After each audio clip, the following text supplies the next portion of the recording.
Yep, that's it down under there. Well, better dig it out. Alright, well, it's a little frosted up here. It's been sitting out here. Well, I haven't run it. Well, actually I haven't run it this year. Let's see what happens.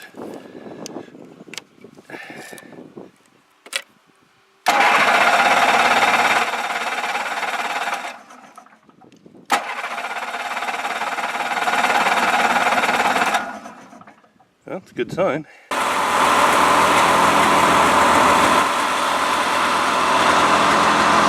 made this little lift that clamps onto the back bumper there, and it lifts the track up several inches clear of the snow. If you don't do that here, it'll freeze right to the ground, and you'll have well, you might not get it loose till spring. I just had to lift the skis, they were frozen down. You grab the hooks on the end of the skis there and give them a lift. It's not bad now. I've got her loose. We'll let her warm up a bit. And we'll be ready to go. Can't see the speedometer, but I can see the tach. That's mostly what we need to know. We'll be off here shortly. Yep, we're a long way from civilization up here. No cell phones, no hydro lines, no people. Right now we're probably 60 kilometers, 70 kilometers, 45 miles from the nearest road. Cell phone service is 40 miles away from here. You're really on your own on this stuff. You see off through the trees there, you can see the tracks going right up that way and over. And over here there's more that go up and join up there. And if I look, you won't be able to see it, I'm pretty sure, but if I look down into the depth of the snow, they're coyote tracks. And he came right through here, which isn't unusual. But the interesting part is that I'm about 12 feet from my little setup sheltery thing there. So they're around, and they're not too shy. 1, 2, 3, 4 steps. So as you can see, this is, if you can see this, how high this is, that's probably several inches above my knees, which is pretty high to sit on. But you have to remember that in another couple of weeks here, this snow will come. There'll be a lot more snow here. We've had a low snow year so far, but it's coming. And I've got some more poles on the back there, and I'll come in probably tomorrow. It's Sunday, a beautiful day, but I'll probably come in tomorrow. I brought the snow machine.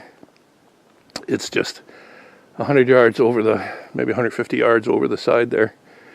I didn't want to make tracks right up to this to make it too obvious, but I'm mostly packing trails that I can come through with, either on foot or maybe with just some small snowshoes, to either get here or take the dogs out. Yeah, if I don't come through here soon, as in now, which was what I'm doing today with the snowmobile, the snow's about knee deep right now in most places, and if I don't pack it down and start a trail now and then maintain it whenever we have a good snowfall, pretty soon it's going to be chest deep, and then the snow machine won't even break a trail through that. It just sinks and gets stuck. So we'll have to finish my trail breaking today, and then tomorrow, it's Sunday afternoon, so tomorrow I'll come back out here with the plastic, and I'll put that on. And probably this board that I've got here is one that we cut on one of those portable bandsaw mills a friend of mine owns. I've got quite a few of them. These are the top pieces that you cut off the half rounds. Turn this over with one hand. As you can see there, that you square up the log with and then cut your actual boards. So these are pretty much waste, and we usually just cut them up and burn them. But 2 or 3 of these across here will make a dandy little seat. So I better get back to the machine and get going.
Well, that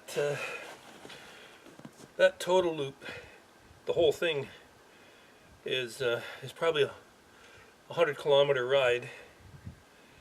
It's not something I generally do in one day, but it can be done. It's a long and lonely way out there, that's for sure. Because that's such a long trail, I don't walk most of it very often, almost never. The part that I walk frequently enough is probably a 12, 14 kilometer loop, so maybe 10 miles, something like that. That's one of the reasons I like this old snowmobile. It's there's no electronics on it, it's fan cooled and carbureted, and you know, the new machines, same with cars and so on, they work great when they're working well, but they don't always work well. There's too many electronics in them, too many sensors, too many things that might go wrong. You know, 40, 50 kilometers, 30, 40 miles up the trail is an awful place for a snowmobile to break down. And you know, when we talk about emergency situations, survival situations, this is how simple it can happen. You know, you go out for you know, a trip on a trail that you need to travel. You get out there 25 miles, 30 miles, and if your machine breaks down, it's oh, the security light went off. If your machine breaks down, it's a long way back. And you know, I generally do everything alone, so there's not many other people that are into this kind of stuff with me. So you know, if you got a breakdown there, even if somebody knows where you are, it might be the next day, the next morning, before they can get together somebody and head up that trail and get as far as wherever you are, and not knowing where you are on the trail, just that you're on that trail. So you got to carry some gear with you and have your wits about you, because that's just how quick it can happen. It happens fast, and you know, people think we're being you know, exaggerating about survival, or we're you know, making a big deal out of it. But seriously, cold weather, you can get hypothermia in minutes. Cold weather is nothing to fool with.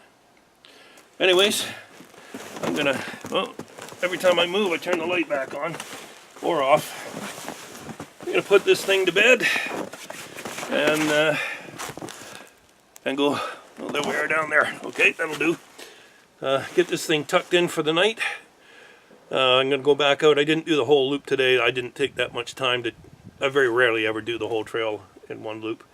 I'm going to head back out there tomorrow and finish it off, and we'll see you the next time. I want to appreciate you for coming along. I appreciate that very much. In fact, it's a real encouragement to for me to keep making videos of this. I go anyways, but you know, it takes a lot of time to stop and make a video and back up and go back and get the camera and go forward and explain something and maybe do it twice or 3 times. You keep moving the camera. It takes 3 hours to do a 1-hour job when you're doing this kind of thing, and I enjoy that, but it also helps if somebody wants to watch it. Makes it a whole lot more worthwhile. So thanks for watching. If you haven't already subscribed, for those who have, thank you very much. For anybody who hasn't subscribed, I really would appreciate it if you did. Hit the little bell on the side there so that you'll get notified. I'm sitting still too long. You get notified of any videos as they come out. Share it with anybody you think that might like it, and y'all have a good evening. We'll see you next time.